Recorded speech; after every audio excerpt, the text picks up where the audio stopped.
జనవరి 22న అయోధ్యలో శ్రీరాముల వారి ప్రాణప్రతిష్ఠ రోజు ప్రతి హిందువు దీపావళి జరుపుకోవాలని బీజేపీ రాష్ట్ర నాయకులు సంగారెడ్డి నియోజకవర్గ బీజేపీ అసెంబ్లీ ఇన్ఛార్జ్ పూమామిడి రాజన్న పేర్కొన్నారు. శ్రీరామ జన్మభూమి తీర్థ ట్రస్ట్ ఆధ్వర్యంలో అయోధ్య నుండి వచ్చిన పూజిత అక్షంతలను సంగారెడ్డి నియోజకవర్గం సదాశివపేట పట్టణంలో ఆదివారం పులిమామిడి రాజన్న 51 కలశ దాతగా నిలుస్తూ సదాశివపేట పట్టణంలోని శ్రీరామ మందిరంలో అయోధ్య నుండి వచ్చిన అక్షింతలను కళశాలలో నింపి స్వామివారికి ప్రత్యేక పూజలు నిర్వహించి సదాశివపేట పట్టణ పురవీధుల గుండా అయోధ్య రాముల వారి అక్షింతలను మంగళ వాయిద్యాలతో పురవీధుల గుండా భజన కీర్తనలు పాడుతూ ఊరేగించారు.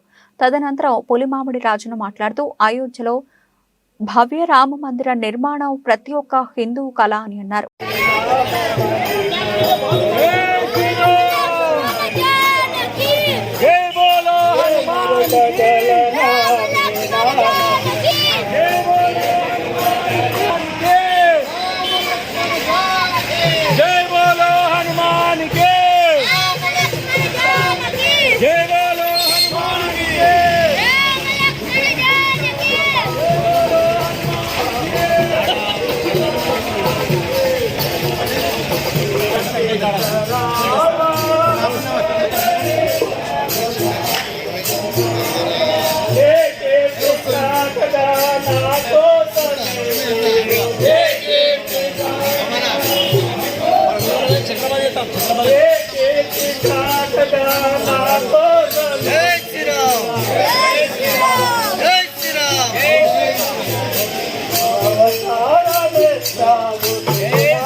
Rama Jaya Rama Jaya Jaya